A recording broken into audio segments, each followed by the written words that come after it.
वंदे पुरुषोत्तम। ठाकुर जी के एक भक्त हैं श्री अरविंदो बंदोपाध्याय जी।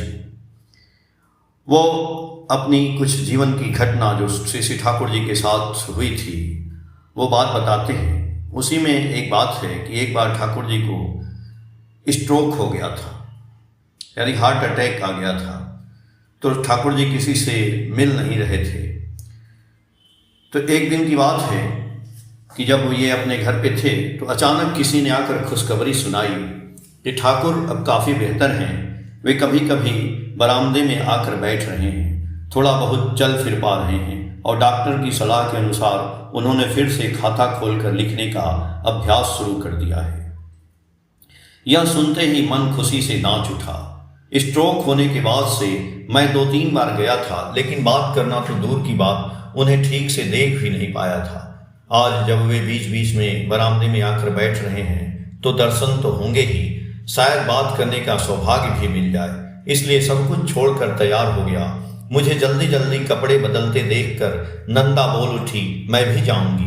मैंने थोड़ा मजाक करते हुए कहा, पति के पुण्य में सती का पुण्य होता है, वरना फिजूल खर्ची बढ़ती है। इस पर नंदा चिढ़ गई। उसने जिद करते हुए कहा, जाऊंगी ही, माँ और बाबूजी को भी बहुत दिनों से नहीं देखा है। एक ही यात्रा में 2 तीर्थ मिल रहे हैं तो भला क्यों छोड़ूं। उसके माता पिता और भाई बहन देवघर के तुलसी कानन कैस्टर्स टाउन में रहते हैं, इसलिए मैंने संकट महसूस किया, लेकिन अंततः वह खुद ही पीछे हट गई। अचानक गृहस्थी छोड़कर घर की लक्ष्मी का यूं ही सड़क पर निकल पड़ना क्या कोई आसान बात है। मैं देवघर की बस पकड़ने के लिए दौड़ पड़ा। देवघर क्लॉक टावर के पास से एक रिक्शा लेकर भागा भागा आया। सहन नहीं हो रहा था। आश्रम के गेट पर रिक्शा छोड़कर दौड़ लगा दी। पलक झपकते ही बड़ाल बंगला सामने था, लेकिन बाहर के बरामदे में भीड़ क्यों नहीं है। ठाकुर हैं, बहुत अच्छे हैं, फिर भी भीड़ नहीं है, यह कैसी बात है। जो भी हो, जूतों की जोड़ी आंगन के कोने में छोड़कर तेज कदमों से सीढ़ियां चढ़कर बरामदे में जाने ही वाला था। नहीं, बरामदे में चढ़ ही चुका था। पहले ही देख लिया कि ठाकुर बरामदे में नहीं है, इसलिए कमरे के दरवाजे की ओर बढ़ा। तभी दोनों तरफ से दबी आवाज में फुसफुसाहट और गर्जना सुनाई दी। हाँ हाँ हाँ हाँ, भीतर नहीं, भीतर नहीं। ठिठक जाना पड़ा। उन सतर्क करने वालों में से एक ने आगे आकर मधुर विनम्रता युक्त तीखे शब्द कहे, नहीं दादा, नहीं दादा, कृपया भीतर मत जाइए, डॉक्टर का निषेध है। यह जैसे अचानक वज्रपात था। एक पल के लिए जैसे पूरा अंतर्मान मूर्छित हो गया। कुछ ही क्षणों में खुद को संभालते हुए समझ गया कि ठाकुर शायद अचानक फिर से कुछ ज्यादा अस्वस्थ हो गए हैं। पीड़ा से सारा मन करा उठा। कुछ देर स्तब्ध खड़े रहने के बाद धीरे धीरे सीढ़ियां उतरकर आंगन में थोड़ा आगे बढ़ा ही था, तभी अचानक कानों में एक शब्द पड़ा। पहले समझ नहीं पाया, लेकिन जब वह शब्द दूसरी बार उच्चारित हुआ तब बहुत स्पष्ट न होने पर भी ऐसा लगा जैसे वह शब्द रैवतक हो। सारा तन मन सिहर उठा। वह शब्द तो केवल उसी एक मुख से ही निकल सकता है। पैर जैसे जमीन में धंस गए। फिर भी विश्वास नहीं हुआ कि ठाकुर खुद मुझे रैवतक कहकर बुला रहे हैं। सोचा शायद मेरे सुनने की भूल है। धीरे कदमों से आगे चलने लगा। जब नए आवाज के पास पहुंचा तब कानों में आया, अरविंदा, ओ अरविंदा। सुनकर स्तब्ध विस्मय में खड़े रहना पड़ा। पीछे मुड़कर देखा कि दाहिना हाथ उठाकर मुझे रुकने का इशारा करते हुए कोई मेरी ओर भागा आ रहा है। पांव आकर हाँफते हुए ऊंचे स्वर में बंकिम दा बोले, चलें चलें, ठाकुर आपको बुला रहे हैं। सुनकर मैं हतप्रभ, भ्रांत और विह्वल हो गया। हंसूं या रोऊं, उछलूं या मिट्टी पर लौटने लगूं, यह एक अद्भुत नाटकीयता है। अभी कुछ मिनट पहले द्वेग से व्याकुल और व्यथा से आहत हृदय को दोनों हाथों से खींचे हुए मैं उस टावर की ओर जा रहा था ताकि दुमका वापस जाने वाली बस पकड़ सकूं, और अब यह कैसा कौतुक है। ठाकुर स्वयं मुझे बुला रहे हैं। मुझ जैसे परित्यक्त को विश्वास नहीं होता, फिर भी अविश्वास करना भी तो संभव नहीं है। अतएव उत्तेजना से कांपते पैरों के साथ में वापस बड़ाल के उस बरामदे की ओर जाने लगा। सीढ़ियां पार कर ऊपर पहुंचते ही और भी कुछ दादा भक्तगण आकर मुझे पुकारने लगे, चलें चलें, उस कमरे में ठाकुर आपको बुला रहे हैं। उत्तेजना की वह थरथराहट तब भी नहीं थमी थी। धीरे धीरे जाकर कमरे के भीतर उनके सम्मुख खड़ा हुआ। देखा उनकी दोनों आंखों से जैसे तरल करुणा की धारा बह रही है। मैं इतना सम्मोहित हो गया कि प्रणाम करना भी भूल गया। अगले ही क्षण झुककर उस विशाल चौकी के नीचे लेट गया। सिर उठाकर देखा तो उसी चिर परिचित मुद्रा में दोनों आंखें मूंदकर अपने दोनों हाथ जोड़कर वे प्रणाम ग्रहण कर रहे हैं। उठिए, बैठिए। मैं उठकर बैठ गया। बैठकर अनजाने में ही एक टक काफी देर तक उस अद्भुत मूर्ति को निहारता रहा। मेरी दोनों आंखें जैसे उनकी उन अतल गहराई वाली आंखों के अमृत सागर में डूब गई।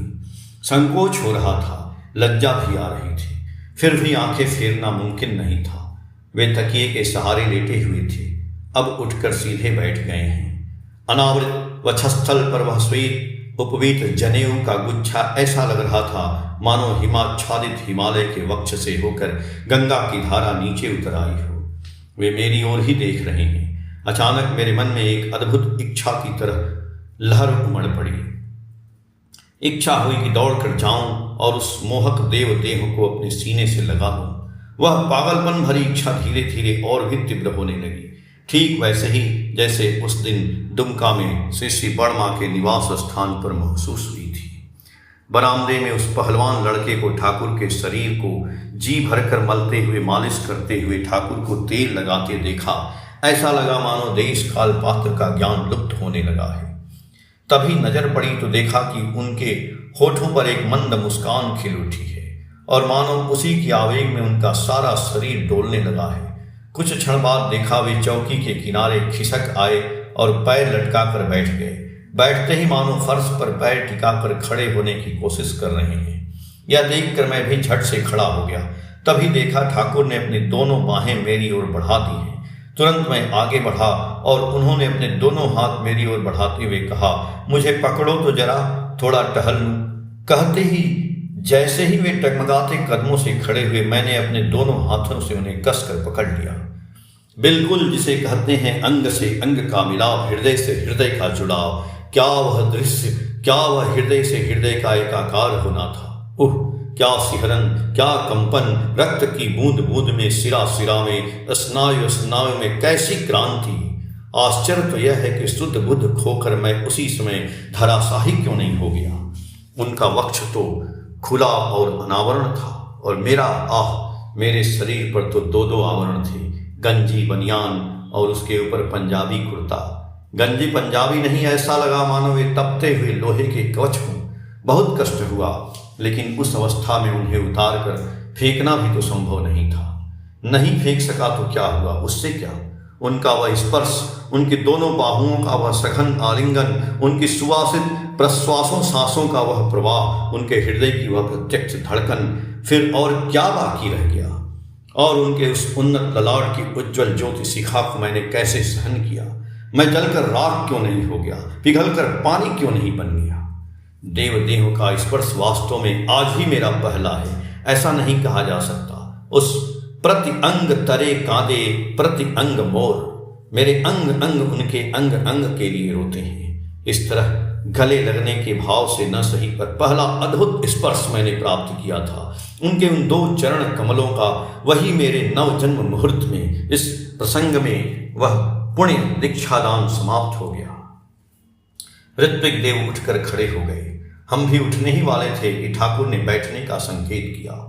उसके बाद वे स्वयं दिखाने लगे, नाम जप ध्यान इत्यादि की प्रक्रिया। अंत में चौकी पर पड़े अपने शरीर की चादर को उठाकर उन्होंने अपने सिर और मुख को पूरी तरह से ढक कर दिखाया कि नाम करते समय एकाग्रता बनाने के लिए कैसे खुद को एक चादर से सिर से पैर तक ढक लेना अच्छा होता है। तब भी हम निर्जीव पत्थर की तरह निश्चल बैठे थे। अस्तित्व की सारी चेतना जैसे हृदय के भीतर मूर्छित हो गई थी। ठाकुर बोले, जाओ अब ननी गोपाल के पास जाकर यजन याजन स्तुति की पद्धतियां सीख लो। इतने में जैसे सुध वापस आ गई। अंग प्रत्यंग में जीवन का संचार हुआ। आंखें उठाकर ठाकुर की ओर देखा प्रभात की आकाश जैसी प्रसन्न मुखमंडल, उस पर बाल सूर्य जैसी चमकती हुई दो आंखें। मैंने पूछा, क्या एक बार आपके चरणों को छू सकता हूं? मुस्कुराती हुई आंखों के सस्नेह संकेत से छूने की अनुमति मिल गई। जैसे ही अनुमति मिली, मेरा सिर अनायास ही झुककर चौकी पर रखे श्वेत कमल जैसे कोमल उन दोनों चरणों पर जा गिरा। मेरा चेहरा उन पैरों के तलवों के पीछे ढक गया, जैसे कोई कोमल तकिया हो। क्षण भर के लिए फिर से जैसे चेतना लुप्त हो गई।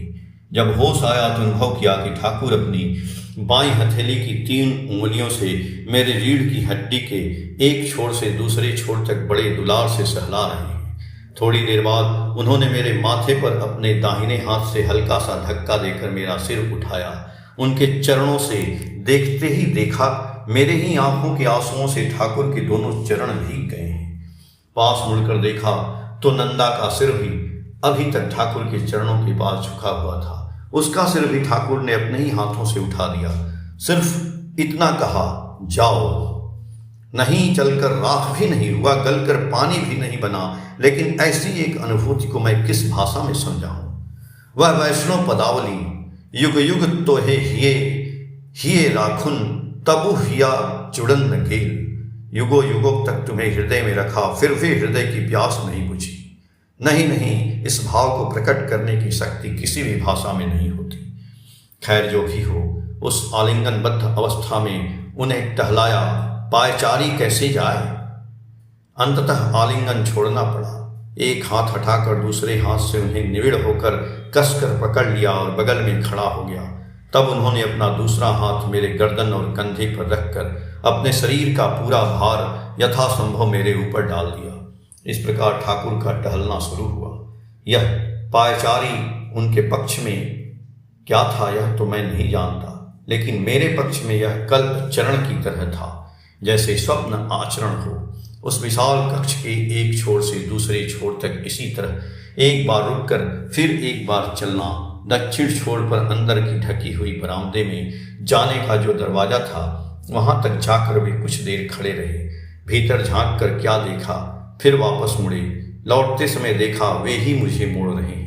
अपने उसी हाथ के सहज छंद में कुछ क्षण रुकने के बाद फिर चलना और कुछ क्षण चलने के बाद फिर रुकना। जैसे चलना वैसे ही रुकना, दोनों ही मेरे लिए परम आनंद थे। विशाल देव देह को ढोने में प्रयास भी है, परिश्रम भी है, लेकिन सब कुछ जैसे अनायास सहज उपभोग बन गया। एक बार रुकते ही ऐसा लग रहा है कि कहीं अब और चलना न हो, लेकिन इस आनंद का अंत आखिर हुआ ही। 1, 2, 3, 4 बार परिक्रमा करने के बाद उन्होंने स्वयं ही जैसे मुझे खींचकर चौकी के उसी स्थान पर बिठा दिया जहां से चलना शुरू किया था। मैं तुरंत उठकर वहीं बैठ गया। विशाल चौकी के नीचे उनके चरणों के पास दादा और माताएं भक्तगण शायद व्यस्तता में दौड़कर पास आए। किसी के हाथ में पंखा था तो किसी के हाथ में गमछा। फिर कुछ ही क्षणों में मैंने देखा कि प्यारी राव उस चिलम की आग में फूंक मारते हुए आए और विशाल हुक्के पर रखकर उसकी लंबी नली को धीरे से उनके हाथ में थमा दिया। होठों पर एक हल्की मुस्कान लिए वे नली से कस खींचने लगे। मैं चौकी के नीचे मंत्रमुग्ध सा बैठा ही रहा, जैसे मेरे तन और मन पर कोई तेज आंधी बह गई हो। नली को एक बार होठों से हटाकर उन्होंने हाथ में पकड़ लिया। मुस्कुराते हुए आंखें घुमा घुमा कर वे दादाओं और माताओं की ओर देखने लगे। फिर उन्होंने पूछा, कैसा देखा? सभी ने एक साथ हर्षित स्वर में कहा, सुंदर सुंदर, बहुत अच्छा, आपकी चाल में बहुत उन्नति है। उनके निचले होठ पर खेल में जीत हासिल करने वाले बालक की तरह एक सरल मुस्कान तैर उठी। इसके बाद उस बड़े से तकिए का सहारा लेकर उन्होंने कुछ देर विश्राम किया। फिर अचानक एक हल्का झटका देकर वे उठ बैठे। बैठकर ही एक माँ भक्त महिला की ओर देखकर जैसे विनती के स्वर में बोले, तो फिर दे दो अब एक बार वह कॉपी और खाता। वह भी क्यों बाकी रहे, थोड़ा दिखा दे रैवतक को। वह माँ दौड़कर एक लंबी पत्तियों वाली कॉपी उनके हाथ में दे गई, साथ ही एक चश्मा भी। चश्मा उन्होंने खुद ही पहना। फिर कलम को दाहिने हाथ में पकड़कर अत्यंत एकाग्रता से कुछ देर तक लिखा। समाप्त होने पर बोले, लो यह भी अब उसे दिखा दो, उस रैवतक को। कॉपी का वह लिखा हुआ पन्ना मेरे सामने लाया गया। मैं तब भी पूरी तरह से उस सम्मोहन से बाहर नहीं निकल पाया था। श्री ठाकुर की ओर देखकर निस्तब्ध बैठा था। जैसे ही वह कॉपी मेरे सामने आई, मैं होश में आया। अपनी सारी एकाग्रता मैंने आंखों में समेट ली। देखा कि बड़े बड़े अक्षरों में पंक्तिबद्ध होकर कई सारे रा, धा, स्वा, मी लिखे हुए हैं। न जाने क्यों उसे देखते ही या शायद उस रैवतक शब्द को सुनते ही मुझ में फिर से एक अजीब सी विह्वलता आ गई। रैवतक, रैवतक, रैवतक, वह विचित्र शब्द चित्र स्मृति पटल पर उभर आया। उसे भी मैंने सविनय क्षमा मांगते हुए तुम क्या आए, तुम ही किएले से ही उद्धृत किया है। श्री ठाकुर बोले, तेरा नाम क्या है?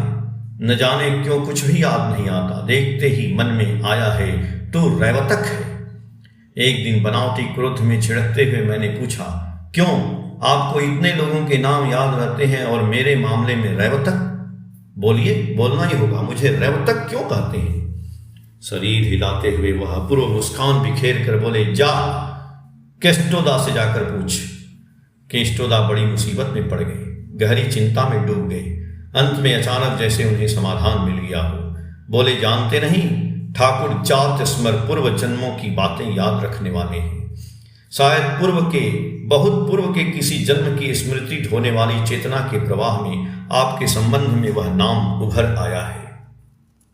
सुनते ही मैं चौंक उठा। याद आया पहले एक दिन जब परिचय का शुरुआती अध्याय था, श्री ठाकुर से मैंने ऐसे ही मूढ़ की तरह जिद करते हुए शिकायत की थी, ठाकुर कुछ भी समझ नहीं पा रहा हूँ, आपको जितना देखता हूँ उतना ही सब गड़बड़ हो जाता है। सुनकर वे गंभीर हो गए थे। अंत में कहा था, जाओ बंकिम चंद्र का कृष्ण चरित्र एक बार अच्छे से पढ़ लो, बस और कुछ नहीं कहा। लौट कर मैंने कृष्ण चरित्र पढ़ा भी था, लेकिन रहस्य जैसा था वैसा ही बना रहा। अब केष्टोदा के मुंह से मिले उस धुंधले समाधान के साथ श्री ठाकुर के उस कृष्ण चरित्र पढ़ो वाले अनुभव को जोड़कर जो स्वरूप सामने आया, वह थोड़ा कुहासे से ढका होने पर भी प्राण मन को एक सिहरन से भर देता है। उठ पड़ा, अपने आप ही अनजाने में गीता में श्री भगवान की वह वाणी हृदय के भीतर गूंज उठी, तानाहम वेद सर्वाणी न त्वं वेत्थ परंतप। मैं उन सबको जानता हूं हे परंतप, तुम उन्हें नहीं जानते। मैं उसी तरह बहुत देर तक बैठा रहा जैसे सम्मोहित हो गया हूं। इस बार वापस जाने की बात याद आई। अचानक उन पीछे छूटे कागजों और संसारिक बातों का ख्याल आया। अनुमति मांगी। उन्होंने अपने चिर परिचित मुद्रा में गर्दन हिला दी, प्रणाम किया। उन्होंने पहले की तरह ही उसे स्वीकार किया। मैं चला आया, लेकिन अब सोच रहा हूं कि मैंने क्या लिखा, क्या किया। क्या यह केवल आत्म प्रचार नहीं था? मन क्षण भर के लिए गहरी आत्मग्लानि धिक्कार से भर उठा। कुछ देर बाद कलम की नोक से कुछ पंक्तियां निकल आईं। उस सुबह की ओस में सूर्य हंसा है, कुचली हुई घास उस छवि को कैसे भूल सकती है। आरती की लौ सुशांत जली थी, मिट्टी का वह दीपक उस स्मृति में विभोर है। स्वयं भगवान ने अपनी दैवीय लीला में उसे अपने स्पर्श का दान दिया है। रे रैवतक, यह तो उसी अहंकार का समाधान है। सावधान सावधान। जय गुरु।